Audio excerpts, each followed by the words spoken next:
She's going for the third term. So mutampigia kura. My friend, please welcome.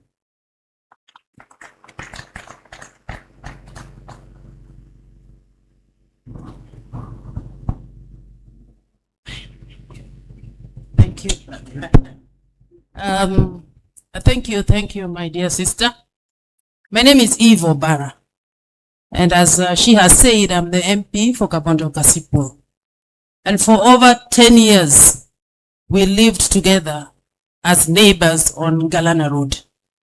In fact, when I was coming in and one of your nephews stopped and said, "What waingi?" So he opened the window and I said, "I'm Obara." And he said, "Galana Road, where ingia kabisa." Even before I said that, mheshimiwa.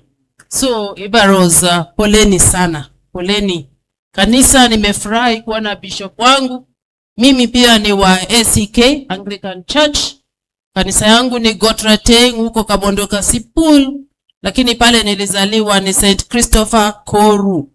Sasa nimefurahi kufika hapa, nimeona rafiki yangu na watoto wameshikiliwa na Mwokozi Yesu Kristo. These kids, Krisa, Fili, Toshi hata nimekuona hata sikuwa najua ni wewe. Toshi and Gloria. And then there was Jero. So these were my neighbors for 10 years, and my children are almost the same age, apart from Jero and maybe Gloria. But the rest were the age mates of Mama's children.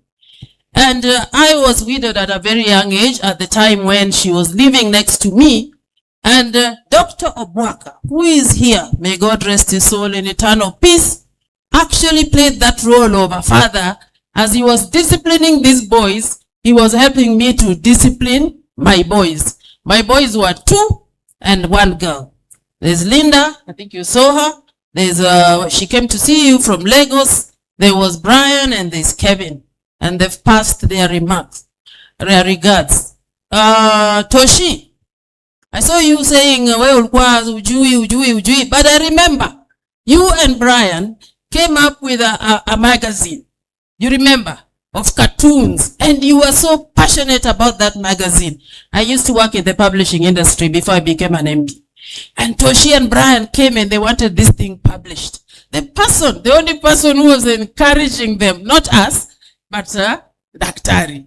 I don't know what happened to that passion. Both of you just disappeared. I never heard about your comic again. But as we say, life is a journey, Mama. And I want to encourage you that all of us who are sitting here, none of us can say that we know how you feel or we know how the family feels. Why?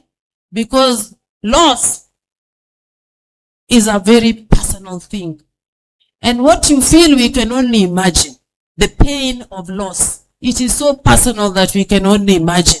So my dear sister, as you stood with me for all the years as I was bringing up my children, I am now a senior member of this club that you call Widowhood. So you have a mentor in this club of Widowhood. And I know that God will protect you. God will protect your children. When something like this happens, when somebody dies, there is so much that is said around you. So much of who is this and who is that and who is bad.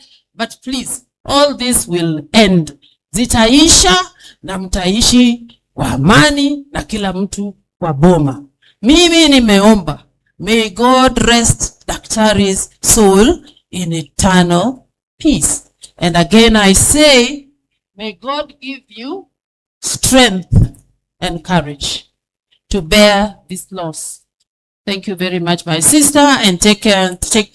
Please. My colleagues, asanteni, I didn't talk any politics because I came here at a very personal level. MP, but came to mourn a family friend and a sister. Asanteni sana, Mungu wabariki kanisa, asanteni sana, nimeshukuru. Thank you. Thank you, my dear. Lakini baadaye saa ile watu wanaongea politics. Akipata nafasi anaweza kuongea tu. Akipata nafasi, that's what I'm saying. Si ndio? And we have many people here whose ambitions are very hot. Kila mtu anataka kwenda mbele, anataka kwenda bunge, anataka kwenda wapi. But it is okay. We respect them and we love all of them, and the fact that they have come here